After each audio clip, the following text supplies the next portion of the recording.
let's dive into one of the most frustrating, most confusing parts of modern dating and friendships, the vanishing act. You know, that sudden, unexplained disappearance that we've all come to call ghosting. You know exactly what I'm talking about, right? The conversation's going great, maybe you're even making plans. And then, poof, nothing. Just radio silence. You're staring at your phone, rereading that last message, and just thinking, wait, what just happened? Well, if that's ever been you, I'm here to tell you, you are so not alone. This sudden disappearing act has become this bizarrely common and super painful part of how we connect with each other these days. But here's the really interesting part. This isn't just some random social quirk anywhere. Nope. Researchers and psychologists are actually digging into the science behind it, and they're finding real, measurable reasons why some people choose to just fade away. Okay, so first things first. What are we actually talking about when we say ghosting? Let's get a really clear definition on the table. The official definition is actually super simple and to the point. Ghosting is when someone just abruptly cuts off all communication, totally out of the blue, with zero explanation. It's not a slow fade out, it's like someone just hit the off switch. And this, right here, is the real kicker. This is why it hurts so much. The person who gets ghosted is just left hanging in this awful limbo. You've got no answers, no chance for closure, just this emptiness where a person used to be. It's the not knowing that really gets to you. All right, so let's put on our detective hats. If we're going to crack this case, we have to start by understanding the person who does the ghosting. Let's look at the psychological evidence and build a profile.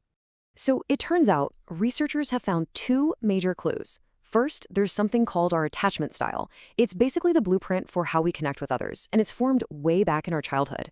And second, there's this thing called the dark triad. Now, this is a nasty cocktail of personality traits. You've got narcissism, which is all about being self-obsessed, psychopathy, which means a serious lack of empathy, and Machiavellianism, which is a tendency to manipulate people. As you can imagine, this is a huge predictor. And get this, we're not talking about small influences here. The research shows that these two things alone, your attachment style and your dark triad score, can explain a mind-blowing 79% of ghosting behavior. That is a massive piece of the puzzle. So here's how it all breaks down. It's pretty fascinating. People who have secure or even anxious attachment styles are actually less likely to ghost somebody.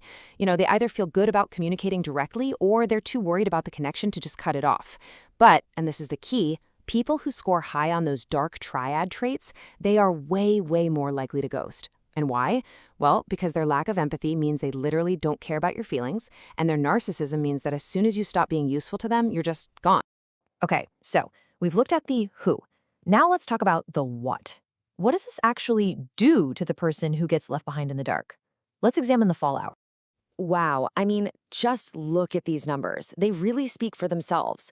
One study measured how lonely people felt, and the average score for someone who's been ghosted is more than double that of someone who hasn't. It's just concrete proof that being ghosted creates this deep, painful feeling of being totally alone. And to put a human voice to that data, check out this quote. "The limbo has been hell." That just perfectly sums it up, doesn't it? It captures that awful feeling of being stuck without answers, and it's exactly what the science is telling us. But here's where things can get even weirder. Sometimes the case isn't quite closed. Months can go by, and then, suddenly, a ghost reappears in your DMs. So what is going on there? Well, when you look at why they come back, the reasons are usually not great. They might be bored, looking for a little ego stroke, or just testing the waters to see if you're still available. Spoiler alert, it's almost never about you. And here is probably the most crucial piece of advice you'll hear today. This person's experience says it all. A ghoster who comes back almost always ghosts again. It's not a one-time thing. It's a pattern. Remember that.